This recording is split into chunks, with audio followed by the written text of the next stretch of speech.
لبيك يا حسين لبيك يا حسين من الشيطان اللعين الرجيم بسم الله الرحمن الرحيم الحمد لله رب العالمين والعاقبة للمتقين والجنة للمؤمنين والنار للملحدين والصلاة والسلام على سيد الأنبياء والمرسلين سيدنا ونبينا وشفيعنا أبي القاسم محمد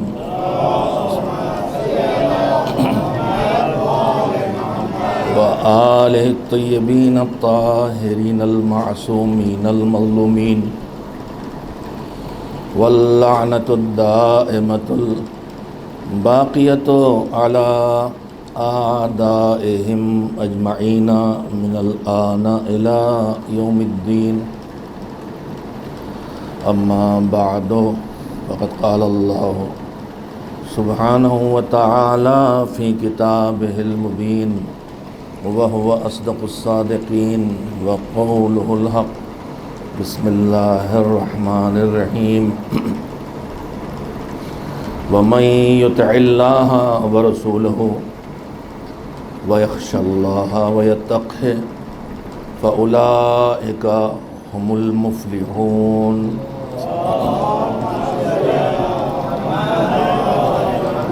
گزارش کروں گا کہ ممبر کے آگے بہت جگہ خالی ہے، تشریف لے آئیں. اس میں کوئی تشریف لے آئیں. بسم اللہ. نعرہ صلوات.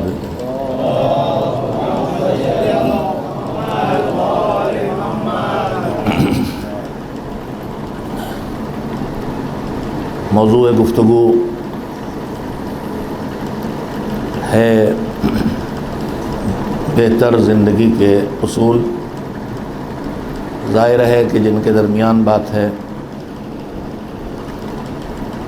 وہ لوگ ہیں جو اللہ پر ایمان رکھتے ہیں، جو قرآن مجید کو اللہ کی کتاب مانتے ہیں اور یہ مانتے ہیں کہ یہ کتاب ہماری زندگی کی کتاب ہے اور کتاب ہدایت ہے، اور اس کتاب میں وہ سب موجود ہے جو انسان کو کامیاب ہونے کے لیے درکار ہے. گفتگو ان کے سامنے ہے جو اس بات کے قائل ہیں کہ پروردگار عالم نے کتاب کے ساتھ ساتھ پیغمبر خدا حضرت محمد مصطفیٰ صلی اللہ علیہ وسلم کو رسول بنا کے اور اس کے بعد 12 اماموں کو 12 معصومین کو امام بنا کے بھیجا تاکہ انسان جو مسلمان ہو چکا ہے وہ قرآن سے اور محمد والے محمد سے اور اہل بیت سے اپنی زندگی کے ہر مرحلے میں سیکھے کہ اسے کیا کرنا چاہیے اور کیا نہیں کرنا چاہیے، اور نجات تک پہنچے، کامیابی تک پہنچے، فوز تک پہنچے، ناکامی سے بچے. اس لیے اب اس بات کی وضاحت کی ضرورت نہیں ہے کہ زندگی، بہتر زندگی، کامیاب زندگی، بہترین زندگی کے اصول جو بیان کیے جائیں گے تو اس میں دونوں باتیں پیش نظر ہوں گی. وہ زندگی جو اللہ کی نگاہ میں بہتر ہے، وہ زندگی جو پیغمبر کی نگاہ میں بہتر ہے، وہ زندگی جو مولا کی نگاہ میں بہتر ہے، جس زندگی کو گزار کے مولا کہتے ہیں فزت و رب الکعبہ، رب کعبہ کی قسم میں کامیاب ہو گیا. ہماری مراد بہتر زندگی سے وہ ہے. اور اصول بھی دنیا کے بتائے ہوئے ہمیں نہیں ڈھونڈنا ہے، ہمیں اصول بھی اس کے بتائے ہوئے ڈھونڈنا ہے جس نے خود ہمیں زندگی دی ہے اور زندگی بسر کرنے کے لیے دین کا قانون دیا ہے۔ یہ 2-3 بنیادی باتیں روز میں دہراتا ہوں تاکہ ذہنوں میں رہے۔ بہتر زندگی سے مراد کیا ہے، زندگی سے مراد کیا ہے، یہ باتیں بھی قابل توجہ ہیں۔ جو ابھی جو وقت میرے پاس ہے چند شبوں کا، اس میں تھوڑی تذکرے اس کے بھی ہوتے رہیں گے۔ یہ میں اس لیے کہہ رہا ہوں کہ دنیا کی سوچ اور اللہ نے جو ہمیں بنایا ہے اور جو نظام ہمیں دیا ہے اس کے پیغام میں کہیں کہیں فاصلہ ہوتا ہے۔ ہم جسے زندہ سمجھتے ہیں نظام الہی اسے مردہ کہتا ہے، اور کبھی ایسا ہوتا ہے کہ دنیا جسے مردہ سمجھتی ہے نظام الہی اسے زندہ کہتا ہے۔ دنیا میں جب کوئی آدمی گردن کٹا کے گلا کٹا کے سو رہے حق کی حمایت کرتے ہوئے تو دنیا اسے مردہ سمجھتی ہے، لیکن کلام الہی اسے زندہ بتاتا ہے۔ اور اس کے برعکس اگر کوئی جاہل اس زمین پر چل رہا ہے، جس کے پاس پیسہ بھی ہے، مال بھی ہے، ثروت بھی ہے، خاندان بھی ہے، طاقت بھی ہے، پاور بھی ہے، چل بھی رہا ہے، بول بھی رہا ہے، دیکھ بھی رہا ہے، سن بھی رہا ہے، سب کچھ کر رہا ہے، دنیا اسے مردہ کہتی، زندہ کہتی ہے۔ لیکن اگر اس کے پاس علم نہیں ہے تو اللہ کا نظام اسے مردہ کہتا ہے۔ تو دونوں نظریات میں فرق ہے، لہذا ہمیں ان لفظوں کو جب بولے تو دماغ میں یہ بھی ہونا چاہیے کہ ہماری اس سے مراد کیا ہے، کون سی زندگی اور کون سی بہتری۔ دنیا میں جس گھر میں چہل پہل ہو، جس گھر میں لوگوں کی آمد و رفت ہو، جس گھر میں قہقہے کی آوازیں سنائی دے رہی ہوں، دروازے پہ گاڑیاں کھڑی ہوئی ہوں، جشن ہو رہے ہوں، پروگرام ہو رہے ہوں، کھانا پانی چل رہا ہو، ہر طرف خوشی اور خوشحالی کی کیفیت ہو، تو اس گھر کو ہم دیکھ کے کہتے ہیں یہ گھر آباد ہے۔ اور جہاں سناٹا ہو، جہاں بول چال کی آواز نہ سنائی دے رہی ہو، جہاں کوئی چہل پہل نہ ہو، جہاں کوئی آمد و رفت نہ ہو، جہاں کوئی آدمی دکھائی نہ دے، ہم کہتے ہیں یہ گھر ویرانہ ہے۔ مگر یہ ہماری سوچ ہے۔ جو مذہب والے ہیں، جو راہبر ہیں، جو ہادی ہیں، وہ کیا سوچ دے رہے ہیں سنیے۔ دعائے کمیل میں مولائے کائنات امیر المومنین حضرت علی بن ابی طالب السلام کی عطا کردہ دعا ہے، اس کا ایک جملہ یہ ہے کہ یا رب بسم اللہ الرحمن الرحیم، یا ربی یا ربی یا رب اسألک بحقک وقدسک وعظم صفاتک واسمائک ان تجعل اوقاتی من اللیل والنہار بذکرک معمورا۔ قسمیں دے دے کے علی کہہ رہے ہیں کہ پروردگار تو میری زندگی کے شب و روز کے ہر لمحے کو اپنی یاد سے آباد کر دے۔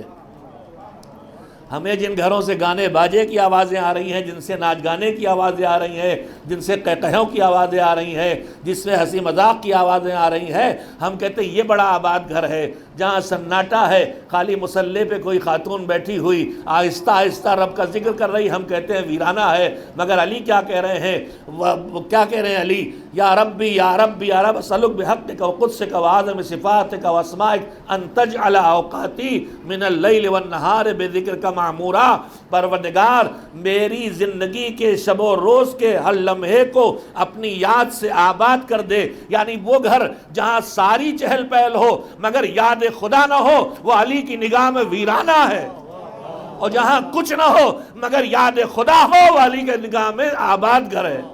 تو ہماری سوچ اور ہے، مذہب کا نظریہ اور ہے، اور ہمارے نظریے کو مذہب کے نظریے کے مطابق ہونا ہے، اس لیے کہ کامیابی اسی میں ہے۔ کل میں نے آپ کی خدمت میں اسی آیہ کریمہ کے بنیادی اصولوں کو دہرایا تھا کہ اس دنیا میں کامیاب زندگی، بہتر زندگی بسر کرنے کے قرآنی اصول، اسلامی اصول، مذہبی اصول، دینی اصول جو سب ہمارے بنانے والے مالک کے دیے ہوئے ہیں، جہاں تجربوں کی ضرورت نہیں ہے، جہاں تجربوں کے بعد غلط ثابت ہو جائے اس کا خطرہ نہیں ہے، ان میں بنیادی اصول یہ آیت ہے جس کی تلاوت میں روز کرتا ہوں کہ جو اللہ کی اطاعت کرے اور اللہ کے رسول کی اطاعت کرے، یعنی خالی اگر کوئی کھڑا ہو جائے کہ ہم بس اللہ والے ہیں، رسول سے ہم سے مطلب نہیں، وہ تو ہمارے جیسے ہیں، تو وہ ناکام ہونے والے ہیں، وہ کامیاب ہونے والے نہیں۔ اللہ کی اطاعت بھی کرے اور رسول کی اطاعت بھی کرے، اور پیغمبر جسے وقت کا محمد بتا کے گئے ہیں ہر دور کے محمد کی اطاعت کرے۔ اولو الامر منکم بھی آیا ہے نا، اطیعوا اللہ و اطیعوا الرسول، اللہ کی اطاعت، رسول کی اطاعت۔ ایک تیسری قسم بھی ہے، وَأُولِي الْأَمْرِ مِنْكُمْ، صاحبان امر کی اطاعت۔ صاحب امر کون؟ تنزل الملائکۃ والروح فیہا بإذن ربہم من کل امر، امر الہی لے کے شب قدر جہاں فرشتے آتے ہیں وہ ہے صاحب امر، ان کی اطاعت بھی یعنی امام وقت کی اطاعت۔ تو پہلی شرط ہے اطاعت پروردگار، نافرمانی سے بچنا۔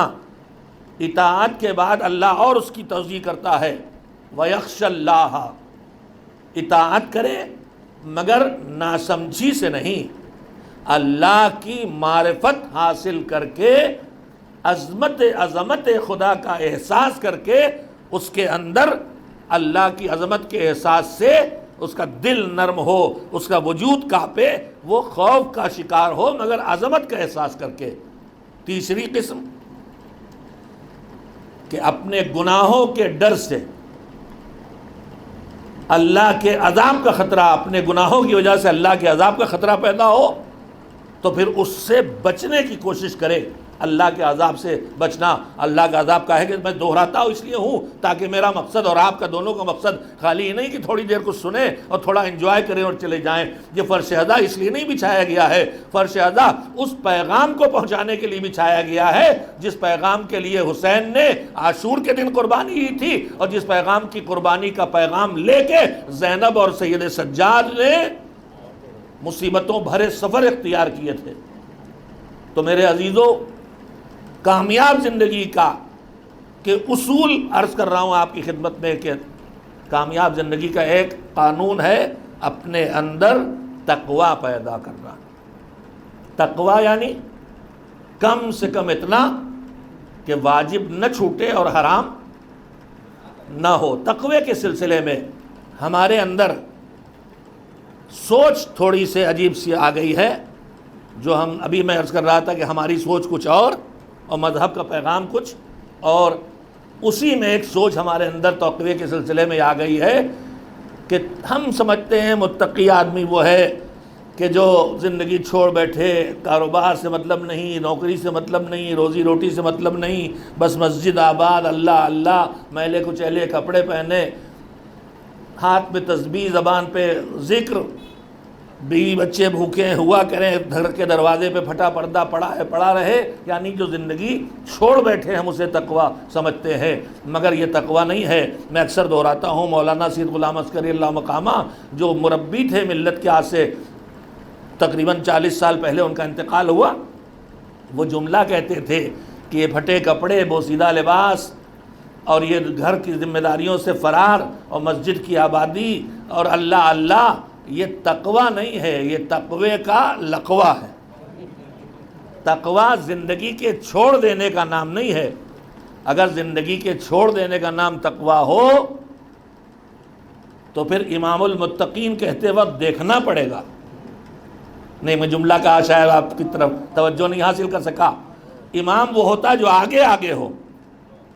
تو اگر متقین کا امام علی ہیں اور تقوی زندگی چھوڑ دینے کا نام ہے تو پھر علی کی زندگی میں دکھائی دینا چاہیے کہ گھر میں کمرہ بند کیے بیٹھے ہیں اور اللہ اللہ کر رہے ہیں، لیکن جتنی بھرپور زندگی میرے مولا کی دکھائی دیتی ہے، راتوں کا عبادت گزار، دن کا میدان جنگ کا سپاہی ہے، فیصلے عدالت پہ بیٹھ کے صحیح فیصلے کرنے والا، مسند علم پہ بیٹھ کے سلونی قبل ان تفیدونی کی آواز دے رہا ہے، کھیتوں میں مزدوری کرنے والا حکومت چلا رہا ہے۔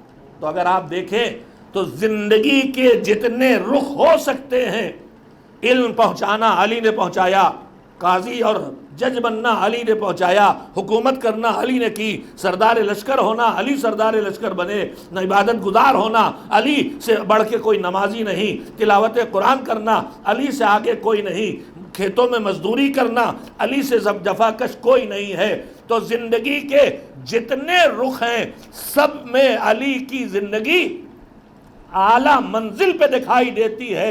تو یہ پیغام دیتی ہے کہ تقوی زندگی کے چھوڑ دینے کا نام نہیں ہے، تقوی احکام خدا کی پابندی کرتے ہوئے بھرپور زندگی بسر کرنے کا نام ہے۔ روزی نہ کمانے کا کام نہیں ہے، حلال ذریعے سے روزی کما کے اپنے گھر کے حالات بہتر کر کے دوسروں کے کام آنے کا نام تقوی ہے۔ کھانے کا نام تقوی نہیں ہے، کھلانے کا نام تقوی ہے۔ خالی مسجد کے بسر کر لینے کا نام تقوی نہیں۔ یہ کانسیپٹ ہیں جو ہمارے کلیئر نہیں ہے بہت سی جگہوں پر۔ ذرا سے آدمی ملا کہ تھوڑا اچھے کپڑے پہنے، گاڑی بھی، ارے صاحب دنیا دار آدمی۔ سنیے کون زیادہ اونچا ہے؟ ہمارے چھٹے امام حضرت جعفر صادق علیہ السلام کے پاس ایک مومن آیا جایا کرتا تھا، کچھ دنوں وہ غائب ہو گیا، نہیں آیا، تو امام نے اس کی خیریت پوچھی کہاں ہے؟ تو لوگوں نے بتایا کہ وہ عبادت میں لگ گیا، اس نے مسجد آباد کر لی، ہر وقت مسجد میں رہتا ہے، نماز، تلاوت، دعا، مناجات، وہ یہی کیا کرتا ہے۔ تو امام نے فوراً پوچھا کہ جو اس نے مسجد آباد کر لی اور زندگی چھوڑ دی ہے، روزی روزگار کمانا سب چھوڑ دیا ہے، تو اس کے بچوں اور گھر والوں کا خرچ کون اٹھاتا ہے؟ تو لوگوں نے کہا اس کا چچا زاد بھائی خرچ اٹھا رہا ہے۔ تو مولا نے فرمایا کہ وہ چچا زاد بھائی زیادہ تقوی والا ہے۔ عربی کے لفظ ہوا اتقی منہ، یہ جو مسجد میں بیٹھ کے متقی بنے ہیں، یہ جو روزی کما کے کھلا رہا ہے حلال کے راستے سے، یہ اس سے بڑا پرہیزگار اور اس سے بڑا متقی ہے۔ تو یہ کانسیپٹ ہمارے بہت سی جگہوں پہ کلیئر نہ ہونے کی وجہ سے ہم دور ہو جاتے ہیں۔ لہذا میں نے وضاحت اتنی سی کر دی کہ ہمارے جوان یہ نہ سوچیں کہ تقوی ہمارا کام نہیں ہے۔ تقوی تو زندگی کے سارے کاموں کو انجام دے لینے کے بعد ریٹائرمنٹ کے دور کی چیز ہے۔ تقوی ریٹائرمنٹ کے دور کی چیز نہیں ہے، تقوی بھرپور زندگی کے بسر کرنے کے دور کی چیز ہے، اور بھرپور زندگی بسر کرنے کا نام ہے۔ صاحب مجموع البیان تفسیروں میں ہماری ایک عظیم تفسیر ہے، اس میں تقوی کا لفظ جب آیا ہے تو انہوں نے اس کے لیے علامہ طبرسی علیہ الرحمہ نے بہت اچھی مثال دی ہے۔ ذہنوں میں تقوی کا مفہوم بہت کلیئر ہو جاتا ہے۔ ہم آپ جو ادھر ادھر آتے جاتے ہیں، عام طور پر ہم جن علاقوں میں رہتے ہیں سب راستے بنے ہوئے ہیں، شہروں میں سڑکیں، گلیاں، اب دیہاتوں میں بھی سڑکیں اور راستے بن گئے ہیں، لیکن اب بھی کہیں کہیں بعض علاقے ایسے ہیں جہاں پہنچنے کے لیے راستے نہیں ہے، جنگلوں سے گزرنا پڑتا ہے، پہاڑوں پہ چڑھ کرنا ہوتا ہے، اور اگر وہ بھی نہیں تو چلیے آپ پکنک کے لیے گئے کہیں کسی نیشنل پارک میں پکنک کے لیے گئے ہیں، وہاں جو قدرتی ماحول ہے وہ بچا کے رکھا گیا ہے، راستے نہیں بنائے گئے۔ اب وہاں آپ گئے ہیں تو کہیں نالی میں پانی بہہ رہا ہے، کہیں چشمہ بہہ رہا ہے، کہیں ندی بہہ رہی ہے، کہیں سیلن سے کائی لگی ہوئی ہے، کہیں زمین پہ جھاڑی اگی ہوئی ہے، کہیں درخت کی شاخ جھکی ہوئی ہے، اور آپ اس میں چل رہے ہیں۔ تو ایک چلنا ہوتا ہے بنے ہوئے راستے پہ چلنا، اور ایک چلنا ہوتا ہے وہاں جہاں راستہ بنا ہوا نہیں ہے۔ تو جو بنا ہوا راستہ نہیں ہے، جب بنے راستے پہ آدمی چلتا تو ایک ہی کام کرنا ہے، راستہ دیکھنا اور چلنا، راستہ دیکھنا اور چلنا۔ لیکن جہاں راستہ نہیں بنا ہے اور ہمیں منزل تک جانا ہے، وہاں دو کام کرنا پڑتے ہیں، راستہ بنانا بھی پڑتا ہے، راستے پہ چلنا بھی پڑتا ہے۔ اب جنگل میں ہم چلیں گے تو ہم دھیان رکھیں گے کہیں ہماری پیشانی کسی شاخ سے نہ ٹکرا جائے، ہمارا لباس کسی جھاڑی میں نہ الجھ جائے، ہمارا پیر کسی کائی پہ پڑ کے پھسل نہ جائے، ہمارا پیر کسی پتھر سے زخمی نہ ہو جائے، ہم کسی پانی کے نالی میں، چشمے کی بہتی ہوئی ندی میں گر نہ جائیں۔ تو جیسے ہم در جنگل میں بچ بچ کے راستہ بنا کے چلتے ہیں، ویسے ہی دنیا خواہشات کا جنگل ہے، نفسانیت کا جنگل ہے، رسم و رواج کا جنگل ہے، دوسروں کی بری عادتوں کا جنگل ہے، گناہوں کا جنگل ہے۔ ہمیں اسی راستے میں نیکیوں کا راستہ بنا کے برائیوں کی جھاڑیوں سے بچنا ہوگا، لباس نہ الجھنے پائے، لالچ کی کھائی سے بچنا ہوگا، کائی سے بچنا ہوگا، پیر نہ پھسلنے پائے، غرور کی شاخ سے بچنا ہوگا، سر نہ ٹوٹنے پائے۔ بس گناہوں سے بچ بچ کے واجبات اور مستحبات کی راہ پہ چلتے رہنے کا نام تقویٰ ہے۔ ایک صلوات بھیجے محمد و آل محمد علیہ السلام۔ ایک اور اس سے صلوات بہتر بھیج دے محمد و آل محمد۔ اب تک کی گزارشات کا خلاصہ یہ ہوا کہ بہتر زندگی کے بنیادی اصولوں میں ایک بنیادی اصول ہے اطاعت پروردگار کے ساتھ زندگی بسر کرنا، معرفت خدا حاصل کر کے اپنے گناہوں کے عذاب سے بچتے ہوئے یعنی تقوی کے ساتھ زندگی بسر کرنا۔ اب میں اس کے بعد اگلا مرحلہ شروع کرنا چاہتا ہوں کہ زندگی کے کامیاب زندگی، نتیجہ خیز زندگی، اچھی زندگی، بہتر زندگی، بہترین زندگی کے اصولوں میں اور الہی اصول، قرآنی اصول، دینی اصول، مذہبی اصول کیا ہیں۔ آج چونکہ ہمارے چوتھے امام حضرت زین العابدین علیہ السلام کی شہادت کی شب ہے، لہذا میں نے مناسب جانا کہ موضوع کو پیش نظر رکھتے ہوئے سیرت امام سے کچھ نمونے آپ حضرات کے سامنے پیش کیے جائیں کہ ہر ہمارے ائمہ کے زندگیوں میں ہر دور میں نمونے موجود ہیں کامیاب زندگی بسر کرنے کے۔ چوتھے امام حضرت زین العابدین علیہ السلام کے زندگی کی اور سیرت سے جو زندگی کے سبق سیکھنے کو ملتے ہیں کہ کامیاب زندگی کیسے کی جائے اور ظاہراً جو ناکامی ہے اسے کامیابی سے کیسے بدلا جائے۔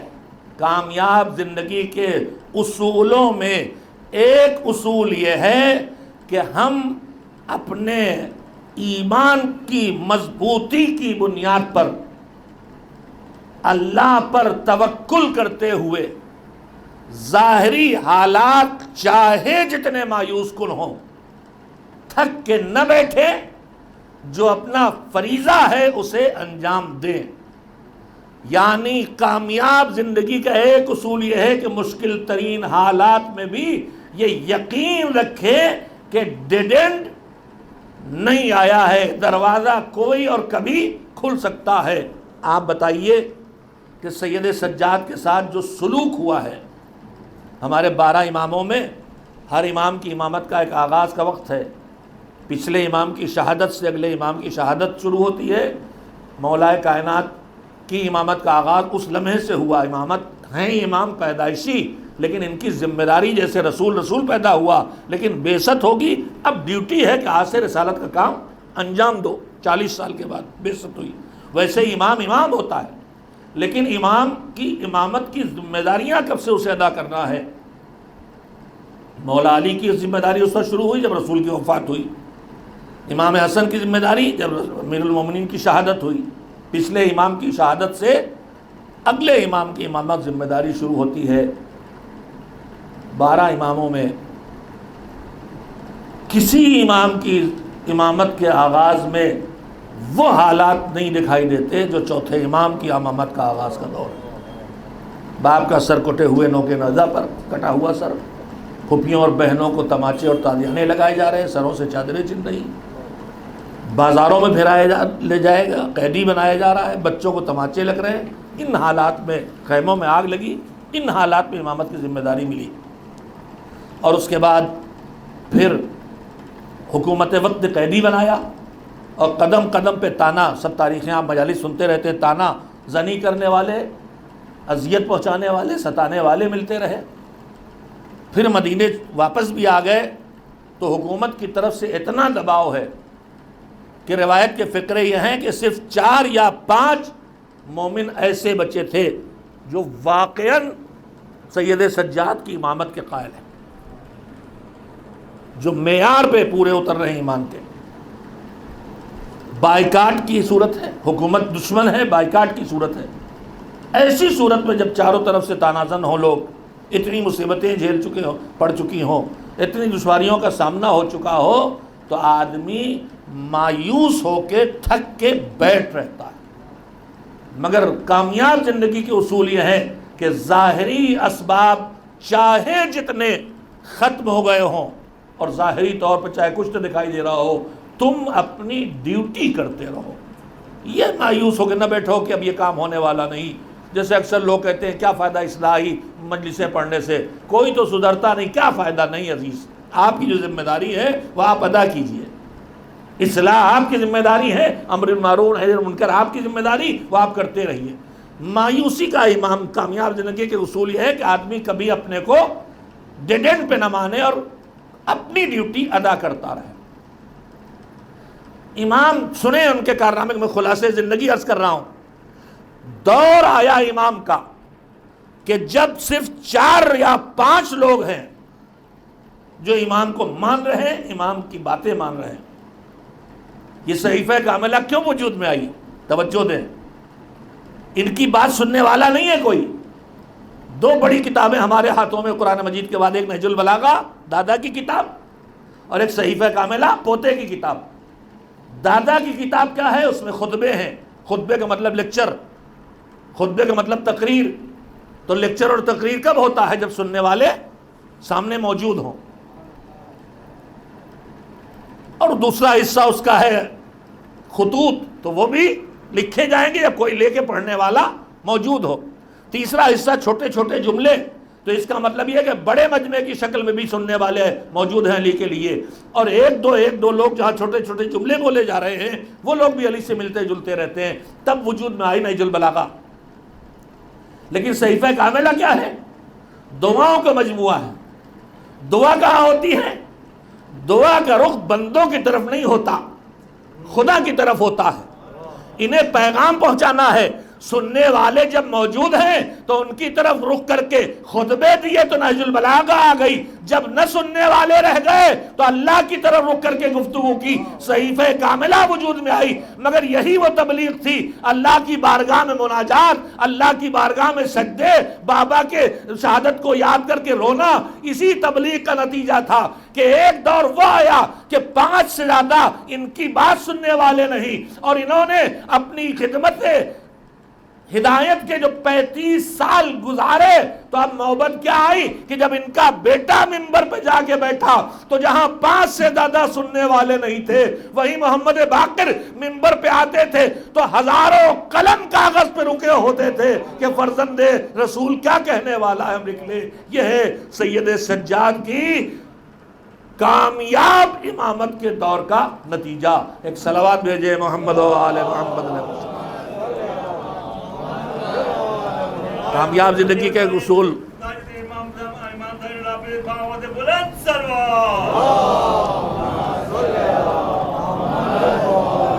کامیاب زندگی کا ایک اصول یہ ہے کہ کسی بھی حالت میں مومن کو مایوس ہو کے اپنی ڈیوٹی کو چھوڑنا نہیں ہے، زندگی کو چھوڑنا نہیں ہے، مایوسیوں کا شکار ہونا نہیں ہے، خودکشی کا تصور بھی کرنا نہیں ہے۔ یہ ہے کامیاب زندگی کے اصول جو بدترین ماحول میں جسے ذمہ داریاں ملی ہیں اس نے ہمیں سکھایا۔ دوسرا جو سیرت معصوم سے نمونہ ملتا ہے، میں نے بار بار آپ کی خدمت میں تقوی کی بات کی، اور اس لیے کی ہے کہ کل میں نے آیت بھی سنائی کہ ہماری ساری محنتیں بیکار جائیں گی، ساری عبادتیں، ساری خیرات، ساری نیکیاں، سارا مجلس ماتم، سب کچھ بیکار جانے والا ہے جب تک قبول نہ ہو۔ اور قبول ہونے کی شرط کیا ہے؟ انما یتقبل اللہ من المتقین۔ یہ اس انما کا کام جانتے ہیں کیا ہے؟ انما جہاں آتا ہے 2 کام کرتا ہے۔ ایک کام یہ کرتا ہے کہ جو اس انما کے اندر آنے والے اس میں سے کوئی باہر نہ رہنے پائے، اور دوسرا کام یہ کرتا ہے کہ جو انما کے باہر والے وہ اندر نہ آنے پائیں۔ آپ دیکھیں گے آیے تطہیر میں انما، آیے ولایت میں انما، آپ دیکھتے چلے جائیں پیغام حسین میں انما۔ یہ انما کیا کرتا ہے؟ آیے تطہیر میں انما نے آ کے بتایا کہ اب اس چادر میں کوئی ایسا باہر نہ رہ جائے گا جسے اس کے تطہیر کے اندر ہونا چاہیے، اور اس چادر میں کوئی ایسا اندر نہ آنے پائے گا جسے تطہیر کے دائرے کے اندر نہ ہونا چاہیے۔ انما ولیکم اللہ ہے، ولایت کے انما کیا کہہ رہی ہے کہ ولایت کے حدود جو اللہ بیان کر رہے، تو جو بھی تمہارے ولی ہیں ان میں سے اب اس سے کوئی باہر نہ رہنے پائے گا، اور جو ولی ہونے کے لائق نہیں ہے ان میں کوئی اس کے اندر نہ آنے پائے گا۔ تو یہاں بھی اللہ کہہ رہا انما یتقبل اللہ من المتقین، بس قبول ہونے کے لیے ایک دروازہ ہے، اعمال کے قبول ہونے کا ایک دروازہ ہے، اور اس دروازے کا نام ہے تقوی۔ میں مسلسل اس پر اسی لیے گفتگو کر رہا ہوں کہ اسے ہم اپنی زندگی کے لیے الگ کوئی چیز قرار نہ دیں۔ جس دن بالغ ہوئے اسی دن سے ذمہ داری بن جاتی۔ جب تک دل و دماغ میں عقیدے جگہ بنا کے رکھیں وہ ہے ایمان، اور جب یہ ایمان عملی شکل اختیار کرے تو وہ بنتا ہے تقوی۔ اللہ ہے تو یہ ایمان، اب اللہ کو ہے تو سجدہ کریں گے، یہ ہے تقوی۔ کوئی اور اللہ کے علاوہ پروردگار نہیں، یہ ہے ایمان۔ اب اللہ کے علاوہ کسی اور کو سجدہ نہیں کریں گے، یہ ہے تقوی۔ اللہ ہے یہ مانتے ہیں تو روزہ رکھیں گے، یہ ہے ایمان۔ اللہ ہے مانتے ہیں، رازق ہے یہ مانتے ہیں، یہ ہے ایمان۔ مگر اللہ کہے گا تو روزہ رکھیں گے تو یہ ہے تقوی۔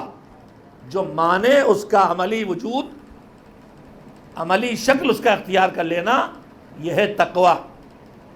میرے عزیزو، میں نے بار بار دو جملے دہرائے ہیں کہ کوئی واجب چھوٹے نہ اور کوئی حرام ہو نہ ہو۔ تقوی کی کم سے کم اور پہلی منزل یہ ہے۔ دو چیزیں ہیں، ایک نیکیاں کرنا اور ایک برائیوں سے بچنا۔ ہمارے اندر جو کمزوریاں ہیں ہمارے سوسائٹی میں، معاشرے میں، ہم دیندار لوگوں میں بھی جو دین کی طرف متوجہ اور متفکر ہیں ان میں بھی، کہ جب ہم مذہب کی طرف آتے ہیں، جوانی میں آ جائیں، دھیڑ عمر میں آئیں، بڑھاپے میں آئیں، تو ہم مذہب کی طرف جب آتے ہیں تو ہماری توجہ نیکیوں کی طرف زیادہ ہوتی۔ نماز بھی پڑھیں، تلاوت بھی کریں، روزہ بھی رکھیں، نماز شب بھی پڑھ لیں، زیارت عاشورہ بھی پڑھ لیں، صدقہ بھی دے دیں، نیکیوں کی طرف ہماری توجہ بہت ہوتی ہے۔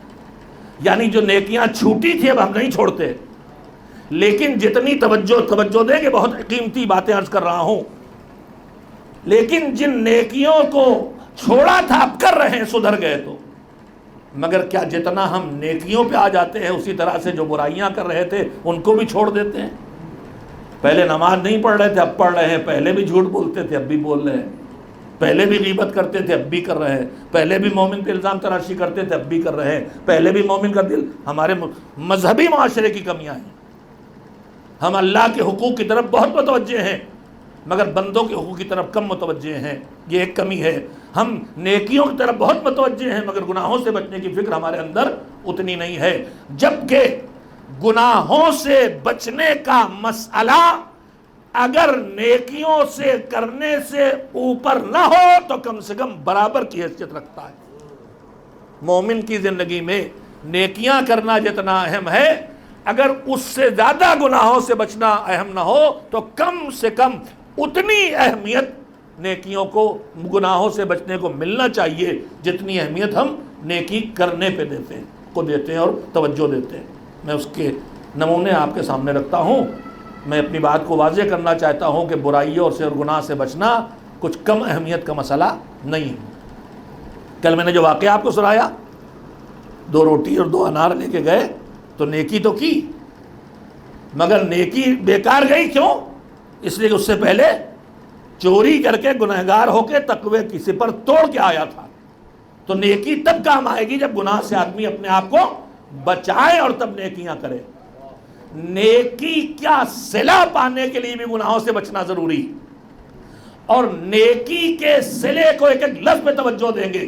نیکی کا صلہ، نیکی کا بدلہ، نیکی کی جزا، نیکی کا ثواب پانے کے لیے بھی تقوی یعنی گناہ سے بچنا ضروری ہے، اور نیکی کے صلے اور جزا اور ثواب کو موت تک اور میدان قیامت تک کے نامہ اعمال میں باقی رکھنے کے لیے بھی گناہ سے بچنا ضروری ہے۔ میں ایسے نہیں جانے دوں گا آپ کو آگے۔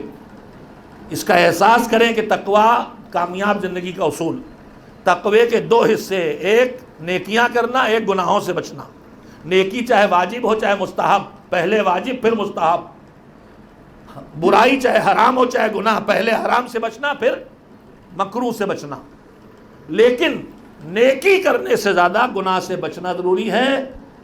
پہلی بات دلیل یہ کہ نیکی لائق قبول ہی تب بنے گی جب آدمی گناہ سے بچ کے تقوی والا بنے۔ یہ قرض کر چکا۔ اب دوسری بات کی طرف متوجہ کرنا چاہتا ہوں دیکھیے ایک چیز ہوتا ہے باغ لگانا اور ایک ہوتا ہے باغ کو پال پوس کے بچانا. باغ لگانا اتنا مشکل کام نہیں ہے جتنا باغ کو پال پوس کے بچانا، کیڑوں سے، جانوروں سے، چوروں سے، آندھی سے، طوفان سے، گرمی سے، سردی سے بچا کے جوان کرنا اور بچائے رکھنا یہ زیادہ مشکل کام. ویسی نیکی کرنا اتنا مشکل کام نہیں ہے جتنا نیکی پر ملے ہوئے ثواب کو بچانا مشکل کام ہے. آسانی سے میرے بچے تک بات پہنچ جائے، اس لیے میں اکثر کوشش کرتا ہوں واقعات بھی آ جائیں تاکہ ذہنوں میں واقعہ کے سہارے بات رہ جائے. روایت کہتی ہے رسول اکرم حضرت محمد مصطفیٰ صلی اللہ علیہ وآلہ وسلم اپنے اصحاب کے درمیان مسجد النبی میں تشریف فرما تھے. مسجد میں آپ پورا دین سکھاتے ہیں، یہیں سے فضائل کا بیان بھی ہوتا ہے، یہیں سے عقائد کا بیان بھی ہوتا ہے، یہیں سے احکام کا بیان بھی ہوتا ہے، یہیں سے اخلاقیات بھی بیان کیے جاتے ہیں. کبھی کبھی میں نے جملے جان بوجھ کے اس لیے کہے کہ کبھی کبھی ہمارے ممبروں ہی سے دو باتیں سننے کو آتی ہیں کہ یہ ممبر غدیر کا ممبر ہے، آپ کو مسائل اور احکام بیان کرنا ہے تو مسجد کے ممبر پہ جائیے. تو کتنے بے خبر ہیں بھائی آپ. غدیر کے ممبر پر کیا خالی ولایت کا اعلان ہوا تھا، نماز روزے کی بات نہیں ہوئی تھی؟ پیغمبر نے وقت نماز پر غدیر کی ولایت کا اعلان کر کے بتا دیا کہ ہم یہ وقت اس طرح جوڑ رہے ہیں کہ جب ولایت علی کی بات آئے گی تو نماز کی بات آئے گی.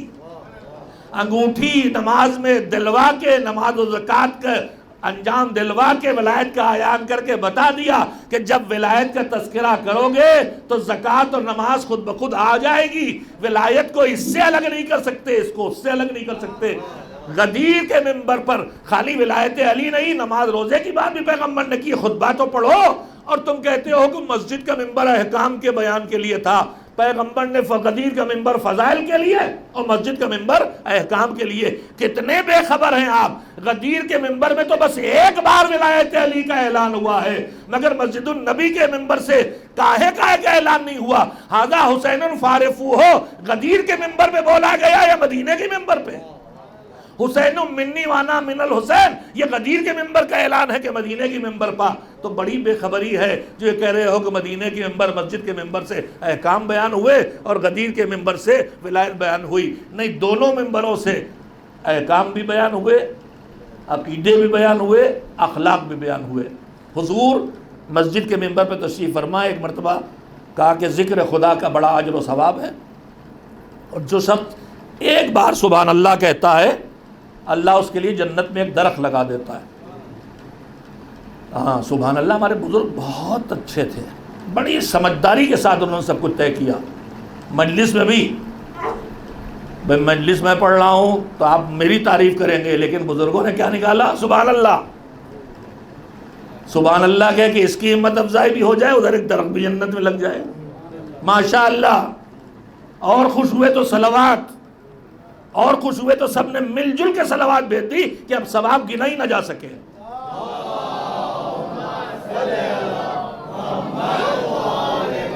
اور جو شاید تو نعرہ لگایا یا نعرہ حیدری یا علی، تاکہ ذکر علی عبادہ کا فریضہ بھی یہیں انجام پا جائے، وہ بھی مل جائے.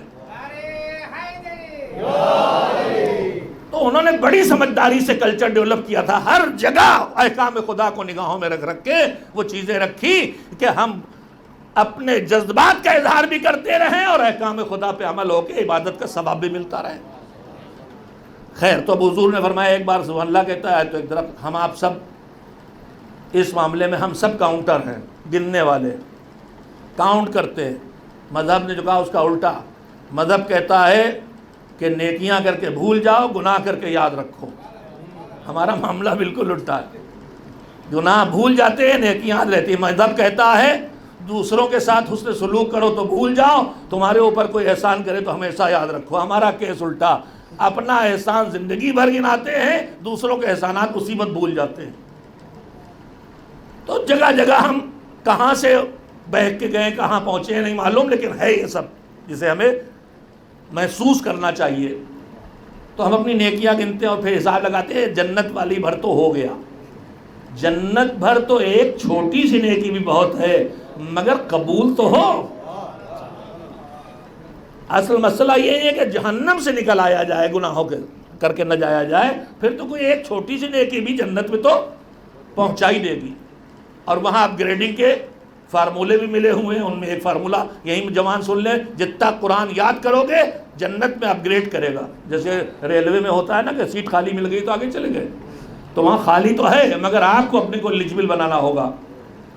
جہاں پہنچے اپنے اعمال سے اب اوپر چڑھنے کے لیے راستے ہیں. وہاں پہنچنے کے بعد ان میں ایک لفظ یہ ہے کہ جنتی جب پہنچیں گے تو جنتیوں نے جس کو جتنا جتنا قرآن آتا ہوگا کہا جائے گا اقرا فرقا, قرآن پڑھو اوپر چڑھو. اب جتنا سناتے جاؤ گے درجہ اتنا بلند ہوتا چلا جائے گا. یہ دنیا الگ ہے, وہ آخرت الگ ہے. یہاں جتنا پڑھتے جاؤ گے اوپر چڑھتے جاؤ گے, یہاں جتنا جھکتے جاؤ گے اللہ اوپر اٹھاتا چلا جائے گا. صلوات بھیجے محمد و آل محمد. ہم اپنی نیکیاں گنتے ہیں, مولانا 60 حج کیے اور 12 زیارتیں کی اور ایک گنایا کرتے ہیں, اور یہ جو گنانا شروع کیا وہیں سے value down value down value down. 3 بار گنانے کے بعد 0. روایات ہیں, پڑھیے. جو نیکی کی اللہ نے کہا بہت ہی کم کوالٹی کا تھا مگر 10 تو دینا ہی ہے. واقعی ہے 10 سے کم تو ہے ہی نہیں, 10 مل گئے. اب ہم نکل کے پہنچے.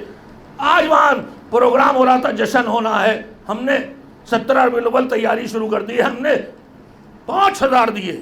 لیجئے صاحب, 5000 کے 50,000 ملے تھے. جیسے ہی کہا 5000 دیا, اللہ کہتا 10 گنے کو 3 گنا کر دو, 10 کے بجائے 3 اجر کر دو. پھر کہیں جا کے گنایا, کہا اب اس کا اجر 1 کر دو. ملے کتنے تھے 10. پہلی بار دہرایا ہو گئے 7. دوسری بار پھر کسی کو سنایا ہو گئے 3. تیسری بار پھر کہیں کہا کہ آج ہم نے یہ کیا, اچھا کام اپنا گنا ڈالا. اللہ کہتا ہے اس کے نامہ عمل سے ثواب ہٹا دو. اس کو مجھ سے کچھ لینا ہے ہی نہیں. اس نے نیکی جس کام کے لیے کی ہے وہ سب پارا لوگوں کی واہ واہ کے لیے کی, وہ اسے مل رہی.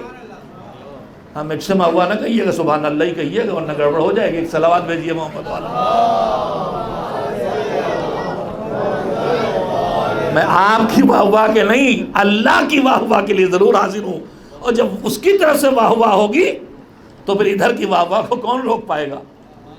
ایک صلوات بھیجے محمد و آل محمد. اکثر ان لوگوں سے جو نام کے چکر پڑے رہتے ہیں, پوسٹر میں چھاپ رہے ہیں, اخباروں میں تصویریں دے رہے ہیں, جگہ جگہ نام کمانے کے. ہم نے کہا یار اگر تمہیں نامی کا شوق ہے تو تم میں دم کتنا ہے. اپنے کندھے پہ ڈالنے کے بجائے یہ بھی مالک کے حوالے کر دو کہ مالک تو میرا نام کر دے. اور وہ تو کہہ رہا ہے, مولا علی نے دعائے کمیل میں کہا کم من ثناء جمیل لست اہلا لہ قد نشرتا. جن نیکیوں پر تعریفوں کے لائق نہیں تھا وہ بھی تو نے میرا نام لکھ کے پھیلا دی, تو جن کے لائق ہوں وہ تو کہاں چھپانے والا. تو بس اس کے لائق بنتے چلے جاؤ, تمہارا نام پھیل. اپنے کمزور کاندھوں پر اپنے شہرت کا بوجھ کیوں ڈالے, اللہ کے حوالے کر دے کہ نام بھی چاہیے تو مالک تو کر کے دے, دلوں میں محبت چاہیے تو تو دے, عزت چاہیے معاشرے میں تو عطا کر دے, کینوں کے بدلے میں محبت چاہیے تو عطا کر دے. دعا مکارم الاخلاق میں سید سجاد کی دعا میں جملہ یہی ہے کہ پروردگار جو اہل الشنان ہیں, جن کے دلوں میں میرا کینہ بیٹھا ہوا ہے, ان کی ہلاکت کی دعا نہیں کی, ان کی بربادی کی دعا نہیں کی. کہا جن دلوں میں میرا کینہ بیٹھا ہے انہیں تباہ کر. نہیں, یہ نہیں کہا جن دلوں میں میرا کینہ بیٹھا ہوا ہے اس کینے کو محبتوں سے بدل دے. یہ مزاج امامت ہے اور یہی کامیابی کے راز ہے. صلوات بھیجئے محمد و آل محمد. حضور نے کہا ایک بار صبح اللہ پہ ایک درخت, ایک صاحب بیٹھے تھے کاؤنٹنگ کرنے والے, کہا حضور پھر تو ہمارے باغ کے باغ لگ گئے. کیوں؟ کہا آپ ہی نے سکھایا ہر نماز کے بعد تسبیح, ہر تسبیح میں 33 مرتبہ سبحان اللہ. 5 نمازوں میں 33 بار 5 بار تسبیح پڑھی تو کتنے ہوئے؟ 185. صحیح لگایا میں نے 65. 165 پر ڈے منیمم. اب یہ بات تو اسی کا لگے گا جو تسبیح زہرا پڑھے, اور جو ٹکریں مار کے چلا گیا اللہ جانے کس ریگستان میں اس کا ٹھکانہ بن رہا ہے. باغ کے باغ لگ گئے, چلو یہاں تک ٹھیک, مگر اب اگلا جملہ سنیے. کہا حضور جب باغ کے باغ لگ گئے تو اب اس کے بعد ہم کچھ اور کریں چاہے نہ کریں جنت تو ہماری ہے. اب سنیے جو میں عرض کر رہا تھا، گناہ کے خطرے. نیکی کرنا ایک کام ہے، نیکی پہ اجر کو بچانا دوسرا کام ہے. حضور نے کہا ٹھیک کہہ رہا ہے، تیرے جنت میں باغ کے باغ لگ گئے ہیں، لیکن یہ خیال رکھنا کہ تمہارے کسی ایک گناہ کی چنگاری تمہارے اس پورے باغ کو جلا سکتی ہے. تمہاری ایک غیبت کہیں اور پہنچا دے گی، تمہارا ایک حسد اس کو ویسے جلا دے گا جیسے لکڑیوں کو آگ جلا دیتی ہے. تو میرے جوانوں، نیکیوں پہ توجہ دو، لیکن نیکیوں پر توجہ جتنی اہم ہے اس سے زیادہ اہم ہے خود کو گناہوں سے بچانا، اس لیے کہ گناہ سے بچ کے ہی نیکی قبول بھی ہوگی اور گناہ سے بچ کے ہی نیکی کی ثواب بھی محفوظ ہو سکے گا. میں نے یہ بات بار بار اس لیے دہرائی کہ معاشرے کے دباؤ میں ہمارے پاس آزادی ہے، آزادی میں ہماری نیکیوں پابندی نہیں ہے، لیکن چاروں طرف سے ماحول وہ ہے. ابھی تک تو گھر سے باہر نکلو، سنیما میں جاؤ، ٹی وی پہ بیٹھو تو مصیبت تھی. اب تو رات کی تنہائیوں میں جہاں مولا علی کے کہے اتقو معاصی اللہ فی الخلوات، لوگوں کے بیچ ہوگا تو لوگوں کے ڈر سے گناہوں سے بچو گے. اللہ کی نافرمانی سے تنہائیوں میں بچنا. رات کی تاریکی میں جب شیطان کی ہر بات پہنچانے والا میرے ہاتھ میں ہے، اس وقت اپنے نفس پہ کنٹرول کرنا، اس وقت گناہوں سے اپنے آپ کو بچانا. وہ مناظر، وہ آوازیں جو سننا گناہ گار کرتا ہے، اور پھر اس کے بعد جو نفس اور خواہشات نفس کا قابو آ کے گناہوں کی دنیا آگے بڑھنے لگتی ہے، اور اس کے بعد آدمی اپنے ہاتھوں اپنے کو تباہ کرتا ہے یا پورے معاشرے کو بگاڑنا شروع کر دیتا ہے. یہ سوائے تقوی کے اور کسی چیز سے اس کا علاج نہیں ہو سکتا. تنہائیوں میں گناہوں سے بچو. ہماری توجہ نیکیوں کی طرف زیادہ ہے، گناہوں سے بچنے کی طرف توجہ کم ہے. میں آج اسی بات پہ زیادہ زور دے رہا ہوں کہ کامیاب زندگی کے لیے یہ ضروری ہے. میرے عزیزوں، میں آپ سے پوچھنا چاہتا ہوں، محسوس کرے میرا ہر جوان انشاءاللہ محسوس کرے گا، میں آپ سے پوچھنا چاہتا ہوں، معصوم کسے کہتے ہیں؟ معصوم کسے کہتے ہیں؟ معصوم اسے کہتے ہیں جو ساری زندگی نیکیاں کرے. معصوم اسے کہتے ہیں جو خوب نمازیں پڑھے، خوب روزے رکھے، خوب تلاوت کرے، خوب خیرات کرے. کہ نہیں، معصوم اسے نہیں کہتے. کہ معصوم کسے کہتے ہیں؟ کہ معصوم اسے کہتے ہیں جس کی زندگی میں کبھی کوئی گناہ نہ ہو، کوئی خطا نہ ہو، کوئی غلطی نہ ہو. تو میرے عزیزوں، نیکیاں کرنا معصوم نہیں بناتا ہے، گناہوں سے بچنا معصوم بناتا ہے. اب اس سے زیادہ عظمت گناہوں سے بچنے کی کیا ہوگی؟ گناہوں سے بچنا بڑا اہم ہے.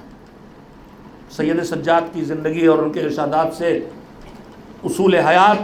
دوسرا، پہلا میں نے عرض کیا کہ جب مایوسی کے حالات ہوں اور اسباب ظاہر بالکل نہ ہوں، تب بھی اللہ پر توکل کرنا اور مسبب الاسباب پہ بھروسہ رکھ کے اپنی فریضے کو انجام دینا اور یقین رکھنا کہ نتیجے تک اللہ پہنچائے گا. دوسری بات عرض کرنا چاہتا ہوں جس کی طرف سید سجاد علیہ الصلوۃ والسلام نے ہم کو متوجہ کیا ہے، یہی ہے کہ گناہوں سے خود کو بچا کے رکھو. اردو میں 2 لفظ ہیں. اردو میں جب ہم گنتی گنتے، ہمیں بچپن میں گنتی پڑھائی گئی تو اس طرح پڑھائی گئی تھی کہ 1 سے لے کے 9 تک، 1 2 3 4 5 6 7 8 9، اس کو کہتے ہیں اکائی. اور اس کے بعد جیسے ہی 1 0 شروع ہوا اسے کہتے ہیں دہائی، اور پھر جیسے ہی 9 9 کے بعد 1 0 0 آیا اسے کہتے ہیں سینکڑا. تو اردو کے 3 لفظ ہیں، ایک اکائی، ایک دہائی اور ایک سینکڑا. آگے بھی ہیں، مجھے ان سے کام نہیں ہے. ان 2 لفظوں کو پکڑ لیں میرے جوان جو اردو سے کم واقف ہیں. مجھے نہیں پتا انگلش میں بھی کوئی اس کے لیے لفظ ہے کہ نہیں. میرا خیال سے ایک سنگل ڈیجٹ ہے اور پھر ڈبل ڈیجٹ کی چیزیں، اس کا کوئی نام تو نہیں ہے نا. مثلا ہم کہیں گے 1 اکائی 10 دہائی 100 سینکڑا، تو اس طرح کوئی چیز بظاہر نہیں. تو آپ اسی کو سمجھ لیں کہ 9 تک اکائی اور 10 سے 99 تک دہائی. ابھی اتنی دیر سے ہم آپ بات کر رہے ہیں اللہ نیکیوں پر کم سے کم کیا دیتا ہے؟ کم سے کم جزا، کم سے کم ثواب. کسی بھی نیکی پر کتنا ہے؟ ایک آدھ آدمی تو بول دے بھائی کیا سب جناب مریم کا روزہ رکھ کے ہیں جس میں کھانے پینے پابندی نہیں تھی، بولنے پابندی تھی. ایک نیکی پر کم سے کم ثواب کتنے؟ 10، اس سے آگے ہیں. اور ایک گناہ پر کم سے کم زیادہ سے زیادہ سزا کتنی؟ کا زیادہ سے زیادہ ایک سزا، اور ہو سکتا وہ بھی نہ ہو. گناہ کیا توبہ کر لی، نہیں سزا. گناہ کیا شرمندہ ہو گیا، نہیں سزا. گناہ کیا کفارہ دیا، شرمندہ ہوا واجب ادا کر لیا، نہیں سزا. تو گناہ پر سزا نہ ہو یہ ہو سکتا ہے، اور اگر ہوگی تو ایک. تو گناہ کی سزا کیا کہلائے گی؟ اکائی. اور نیکی کی جزا کیا کہلائے گی؟ کم سے کم دہائی. اپنا ایک رجسٹر بنائیے. دن بھر ہم نے نماز کے صبح اٹھے نماز کے لیے، بزرگوں کو سلام کیا، 10 ثواب. وضو کرنے کھڑے ہوئے، وضو کا ثواب تو اپنی جگہ، 2 مرتبہ ہاتھ دھوئے 2 بار نیکی 20 ثواب. 3 کلیاں کی 10 ثواب ہر ایک کے. اب آپ جوڑتے چلے جائیے کتنے ثواب. اس کے مقابلے میں نماز پڑھنے کے بعد اب فریضہ شروع ہوا، چائے پہ بیٹھے، غیبت نمبر 1، پہلا گناہ. کتنی سزا؟ 1. اور کتنے ثواب آ چکے ابھی تک؟ 100 200 500 نہ جانے کتنے ہو گئے. اس لیے کہ اس کریم کے یہاں نماز ایک نیکی نہیں ہے، نماز کے پیٹ میں نہ جانے کتنی نیکیاں ہیں. نماز اپنی جگہ، تکبیر کا 1 ثواب، پھر تکبیر پھر ایک نیکی، پھر ایک نیکی، پھر سورہ حمد 1 نیکی، پھر سورہ کی 7 آیتیں، پھر 7 نیکیاں، پھر 7 آیتوں میں جتنے لفظ وہ پھر نیکیاں، ان لفظوں میں جتنے حرف وہ پھر نیکیاں. تو گن نہیں پائیں گے، بے شمار دہائیاں منیمم کوالٹی والی. اب اپنا کیش بک بنایا، ڈے بک، ادھر انکم ادھر خرچہ. آمدنی میں 10 کہیں 20 کہیں 50 کہیں 70 بھی، چلیے منیمم والی 10 لکھے چلے جا رہے ہیں. اور ادھر خرچے میں ایک اتنے گناہ کیے ایک. اور توبہ ہو گئی ڈیلیٹ، توبہ ہو گئی ڈیلیٹ، توبہ ہو گئی ڈیلیٹ بھی ہو رہا. مگر اب سنیے امام کا جملہ. امام نے فرمایا کہ حسرت ہے اس انسان پر کہ قیامت کے دن جب اس کا نامہ عمل اس کے ہاتھوں میں ہو اور کیلکولیشن کیا جائے تو اس وقت اس کی اکائیاں اس کی دہائیوں سے آگے چلی جائیں. یعنی نیکیاں ان ساری گنجائشوں کے باوجود کم رہ جائیں اور گناہ اس ساری چھوٹ کے باوجود آگے چلے جائے. واہ ویلا لمن کثرت آحادہ علی عشراتہ. بدنصیب ہے وہ انسان کہ جس کی اکائیاں اس کی دہائیوں پر آگے چلی جائے. کیسے پتہ چلے کیا ہونے والا ہے میرے عزیزو؟ بس میں باقی انشاءاللہ سیرت کے اور ٹکڑے ہیں، ابھی کل کی تاریخ بھی اس مناسبت سے جڑی ہے، کل بھی ذکر کروں گا. لیکن اب بات آئی ہے تو ذہنوں میں کچھ نہ کچھ رہ جائے. کیسے کریں یہ کام؟ کیسے اپنے کو گناہوں سے بچائیں؟ کیا کریں؟ تو میرے عزیزو، انسان جتنے گناہ کرتا ہے یا نیکیاں کرتا ہے، یہ نیکیاں اور یہ گناہ 2 طرح کے ہیں. کچھ نیکیاں اور کچھ گناہ ہمارے اندرونی معاملات سے جڑے ہیں، دماغ سے ہوتے ہیں یا دل سے. دل کی نیکی مومن سے محبت، دل کا گناہ مومن سے کینہ. دماغ کی نیکی دوسروں کی بھلائی کے لیے سوچنا، دماغ کا گناہ لڑانے کے لیے تدبیری چالیں چلنا. ہے کہ نہیں؟ زبان پہ کچھ نہیں، خالی دماغ میں ہے، نیکی بھی ہے گناہ بھی ہے، خالی دل میں ہے. تمنا کے زیارت کے لیے چلے جائیں، دل کی نیکی. خواہش کہ اتنے دن ہو گئے میکڈونلڈ آئے ہوئے، ایک بار تو مزہ چکھ لیں چاہے حرام ہو، ابھی کھایا نہیں.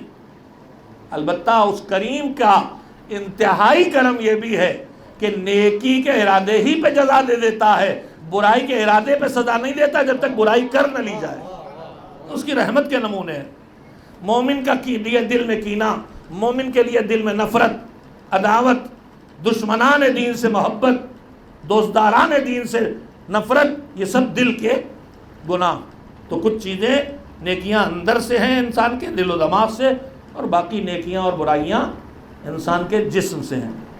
یہی آنکھ محبت کے ساتھ احترام کے ساتھ ماں باپ کے چہرے پر، یہی ثواب کا ذریعہ بنے گی۔ انہی آنکھوں سے ماں کو غصے میں گھور دیا، یہی گناہ کا ذریعہ بن گئی۔ انہی ہاتھوں سے سینے پہ آ کے پڑے، ماتم کی شکل میں ثواب لے کے آئے، تکبیر کے لیے اٹھے ثواب لے کے آئے۔ انہی ہاتھوں سے کسی بے گناہ پہ تماچا جڑ دیا، یہی عذاب کا ذریعہ بن گئے۔ یہی زبان ذکر خدا میں چلی، ثواب بنی۔ یہی زبان کسی کے محبت پہ کھلی، ثواب بنی۔ اسی زبان نے گالیاں اگلیں، یہی عذاب کا ذریعہ بن گئی۔ تو نیکی کرنا ہو چاہے گناہ، آدمی انہی اعضاء و جوارح سے کرتا ہے۔ اب کیسے خود پر کنٹرول کیا جائے، آج کی ساری گزارش کا خلاصہ سن لیں۔ علماء اخلاق نے، اور آپ کے درمیان ماشاءاللہ علماء آتے رہتے ہیں، انہوں نے ضرور سنایا ہوگا، لیکن اچھی باتیں دہرائے جانے کا حکم قرآن دیتا ہے کہ اچھی باتوں کو یاد دلاتے رہو، بھولیں گے پھر یاد دلاؤ، بھولو کو پھر یاد کرو اور یاد دلاؤ۔ وَذَكِّرْ فَإِنَّ الذِّكْرَىٰ تَنفَعُ الْمُؤْمِنِينَ، لوگ بھولیں گے یاد دلاؤ، لوگ بہکیں گے انہیں اچھی باتیں سکھاؤ، نصیحت کرو۔ قرآن کہہ رہا ہے یہ فریضہ ہے ہر مومن کا۔ اب نیکی اور برائی دونوں ہم سے ہو رہے ہیں، کیسے ہم اپنے کو سنبھالیں؟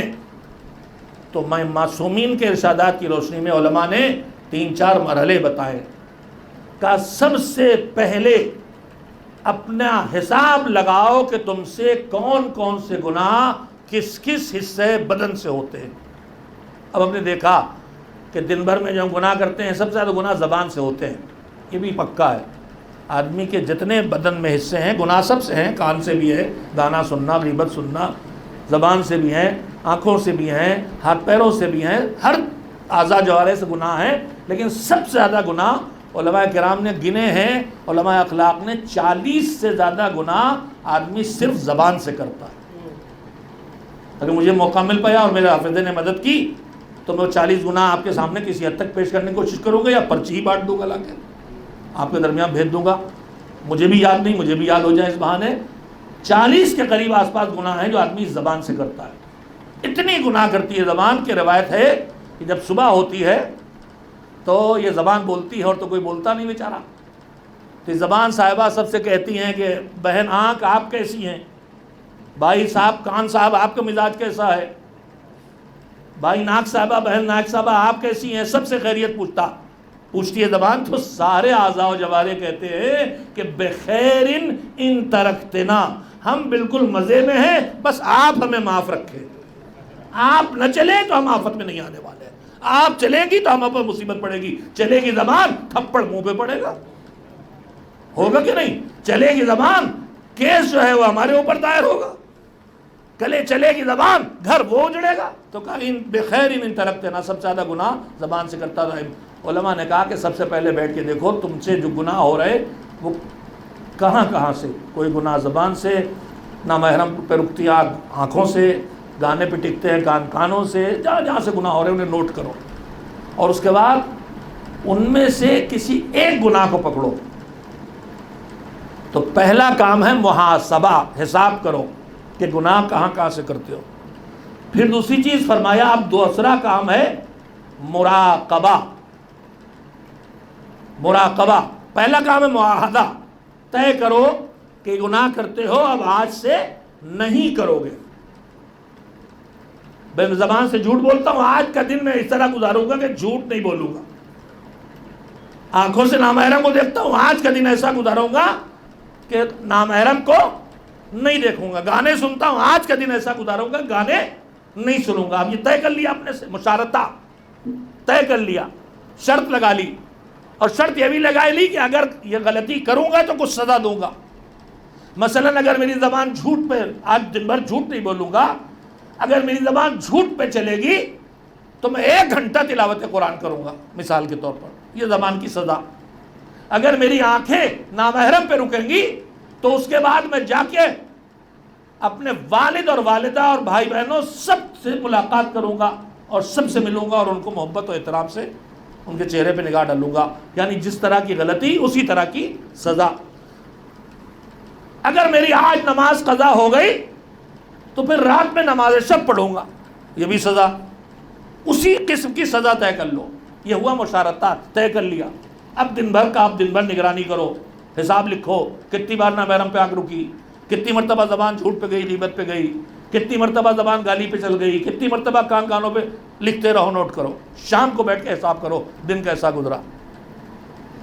اب دن میں دیکھا تو آج زبان سے 2 بار جھوٹ نکلا ہے، آنکھیں 1 مرتبہ نامحرم پہ رکی تھی، اپنا حساب لگایا کہ اب اس کے بعد اگلا مرحلہ ہے معاتبہ۔ پہلا کیا ہوا؟ مشارطہ، شرط لگاؤ کہ کرو گے تو پٹو گے۔ دوسرا ہوا محاسبہ، مراقبہ، دن رقابت، نگرانی دن بھر کے کہاں کیا ہو رہا ہے، واچ، دن بھر واچ کرو، مراقبہ۔ تیسرا کیا ہوا؟ محاسبہ، اب شام کو حساب کرو آنکھوں سے کیا کیا ہوا، زبان سے کیا کیا ہوا، ہاتھوں سے کیا کیا ہوا۔ مشارطے میں طے تھا کہ کس سے کیا غلطی ہوگی تو کیا سزا دوں گا اپنے آپ کو۔ اب اس کے بعد چوتھا کیا ہے؟ معاتبہ۔ اب جو سزا دی ہے وہ 2 دان کی سزا تھی، جھوٹ بولے تلاوت 1 گھنٹہ قرآن، نماز چھوڑنے کی سزا تھی، نماز صبح چھوٹے گی تو نماز شب بھی پڑھیں گے، اب رات میں نماز شب۔ تو معصوم علماء اخلاق نے طریقہ سکھایا ہے کہ اگر نیکیاں بڑھانا ہے اور گناہوں سے بچنا ہے تو یہ تدبیر ہے۔ پہلی چیز کیا ہوئی؟ ذرا یاد کر کے اٹھیں۔ پہلی شرط ہوئی شرط لگانا کہ آج مجھ سے غلطی ہوگی تو اپنے کو یہ سزا دیں گے۔ دوسرا مرحلہ کیا ہوا؟ واچ، مراقبہ۔ تیسری شرط کیا ہوئی؟ حساب، محاسبہ۔ چوتھی شرط کیا ہوئی؟ معاتبہ، عتاب، سزا۔ کہ یہ کرنا شروع کرو گے تو دھیرے دھیرے گناہ چھوٹتے چلے جائیں گے، نیکیاں بڑھتی چلی جائیں گی۔ ایک صلوات مل جل کے بھیجیں محمد و آل محمد۔ معصومین کی زندگی کے اسباب، ایک معصومین کی زندگی سے اصول حیات سیکھے جائیں تو لمبی مدتیں چاہیے اس کے تذکرے کے لیے۔ میں نے 2-3 نمونے آپ کے سامنے رکھے، کل بھی انشاءاللہ زندگی کے کامیاب زندگی کے اصولوں میں وہ اصول جو سید سجاد کی زندگی میں دیکھنے کو ملتے ہیں وہ آپ کے سامنے پیش کروں گا۔ کامیاب زندگی کا ایک اصول یہ بھی ہے کہ آدمی ایکسٹریم پہ نہ جائے، اعتدال پہ رہے، ایکسٹریم پہ نہ جائے، تفرید بھی نہ ہو، افراد بھی نہ ہو، نیچے بھی نہ رہے، اوپر بھی نہ جائے۔ غدیر کے میدان میں رسول نے کیا کیا تھا؟ جو پیچھے رہ گئے ان کا انتظار، جو آگے رہ گئے انہیں واپس۔ غدیری وہی ہے جس کے یہاں نہ افراط ہے آگے جانا، نہ پیچھے رہ جانا۔ غدیری وہ ہے جس کے یہاں اعتدال ہے، جس کے یہاں بیلنس ہے۔ سید سجاد کی زندگی میں بیلنس ہے۔ ہم میں سے کچھ ایسے ہو جاتے ہیں جو بس نماز، روزہ، تلاوت، دعا، مسجد، مصلی۔ ہم میں کچھ ایسے ہو جاتے ہیں بس مجلس، ماتم، گریہ، تبرک، نوحہ، جلوس، بس مجلس، ماتم، نوحہ، گریہ۔ سید سجاد سے بہتر زندگی دیکھیے، 2 چیزیں ہمارے دماغوں میں ہیں، ایک ہم عبادت کہتے ہیں، ایک کو ہم عزاداری کہتے ہیں۔ سید سجاد کی زندگی کو دیکھیے، بیلنس زندگی ہے۔ عبادتوں میں اتنے آگے ہیں کہ زین العابدین کہلاتے ہیں، اور عزاداری میں اتنے آگے ہیں کہ یہ جو 4 رونے والوں میں نام ہے ان میں سے ایک نام سید سجاد کا ہے، اپنے بابا پر رونے والوں میں۔ بیلنس زندگی ہے، نہ عزاداری ان کی عبادت سے ٹکرا رہی ہے اور نہ ان کی نماز ان کی عزاداری سے ٹکرا رہی ہے۔ نماز کا وقت آتا ہے تو عزاداری ہو جاتی ہے، اور عزاداری کرتے کرتے نماز آ جاتی ہے، سامنے وضو کا پانی رکھا جاتا ہے تو پانی میں اتنے آنسو مل جاتے ہیں کہ پانی بدلا جاتا ہے، مگر اس کا یہ مطلب نہیں کہ رو کے اٹھ جاتے ہیں، پھر پانی آتا ہے، پھر وضو کرتے ہیں۔ یہ ہے سید سجاد کی زندگی کا پیغام۔ میرے عزیزو، 35 سال کربلا کے بعد یہ امام زندہ رہا تو صورت کیا تھی؟ صورت یہ تھی کہ ہر موقع پہ اپنے بابا کو یاد کرتے تھے۔ اگر کہیں سے گزرے اور کسی کو دیکھا کہ جانور کو ذبح کرنے کے لیے لے کے جا رہا ہے تو وہیں پوچھ لیتے تھے، بھائی کہاں لے جا رہے ہو؟ کہا ذبح کرنے۔ کا پانی پلا لیا ہے؟ جواب ملتا تھا، ہم جانور کو پیاسا ذبح نہیں کرتے، گریہ کرتے تھے، ہائے ایک جانور بھی ذبح کیا جائے تو پانی پلا لیا جائے، میرا بابا پیاسا شہید ہوا۔ اگر ادھر سے گزرے جدھر قصابوں کی دکانیں ہیں تو قصاب جلدی جلدی کٹے ہوئے سروں پہ جانوروں کے ڈال دیتے تھے کپڑے، اس لیے کہ سید سجاد کٹا سر دیکھ کے یاد کرتے تھے، ہائے میرے بابا کا کٹا ہوا سر کربلا سے کوفے اور کوفے سے شام تک نوکے نیزہ پہ پھرایا گیا۔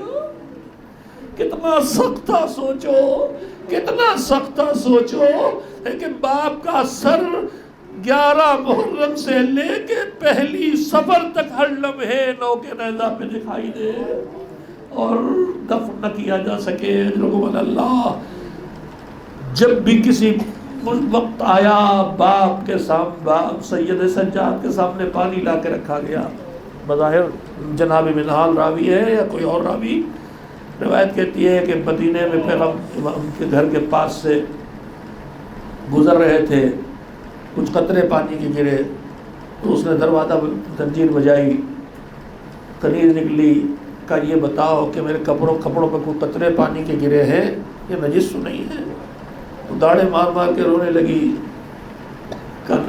کیوں رونے لگی؟ میں نے اتنی تو پوچھا ہے کہ پانی کے قطرے جو میرے کپڑوں پہ گرے ہیں نجس تو نہیں ہے؟ پھر اور چیخ کے روئی، کہا بس کنیز خدا کیوں روتی، میں اور تو کچھ نہیں کہہ رہا، یہی تو پوچھ رہا ہوں یہ پانی نجس تو نہیں؟ اس نے کہا بار بار یہ نہ کہے کہ پانی نجس تو نہیں ہے، ارے یہ پانی نہیں ہے، ارے ہمارا امام وضو کرنے بیٹھا ہے، پانی لایا گیا، تمہارا امام اتنا رویا ہے کہ اس کے آنسو پر نالے سے پانی کی طرح گر رہے ہیں۔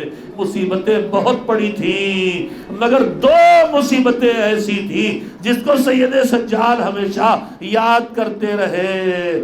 ایک مصیبت سب سے بڑی یہ تھی کہ بے گور و کفن لاش جب بابا کی دیکھی تھی اور تڑپے تھے، چہرے پہ رنگ آ کے گیا، بی بی نے سہارا دے کے دل کو ڈھارس دی تھی دفن بھی ہوں گے اور مزار بھی بنے گا، باپ کی لاش کو کچلتے ہوئے بھی دیکھا تھا، بیبیوں کے سروں پہ چادر چھنتے اور تادیانے کھاتے بھی دیکھا تھا، لاشوں کو کچلتے بھی دیکھا تھا، سب کچھ دیکھا تھا، مگر ان ساری مصیبتوں میں جب سید سجاد سے پوچھا گیا سب سے بڑی مصیبت کہاں پڑی تو کربلا کے مقتل کی بات نہ کی، کوفے کے دربار کی بات نہ کی، آواز دی شام شام شام، ارے شام کا بازار جہاں ہمیں قیدیوں اور غلاموں اور کنیزوں کی طرح ہماری پھپھیوں کے ساتھ بے پردہ گھمایا جا رہا تھا، نامحرموں اور تماشائیوں کے بھیڑ میں میری پھوپھی بے ردا تھی اور میں اتنا مجبور تھا کہ اپنی پھوپھی کے سر پہ ایک چادر کا پلو بھی نہ ڈال سکا۔ کہاں سے ڈالتے؟ جو اپنے باپ کو کفن نہ دے سکے وہ پھوپھی کے سر پہ چادر کہاں سے ڈالے گا؟ وَسَيَعْلَمُ الَّذِينَ ظَلَمُوا أَيَّ مُنقَلَبٍ يَنقَلِبُونَ أَلَا لَعْنَةُ اللَّهِ عَلَى الْقَوْمِ الظَّالِمِينَ اللهم تقبل منا انك انت السميع العليم۔ ماتم امام سجاد، ماتم مظلوم کوفہ و شام۔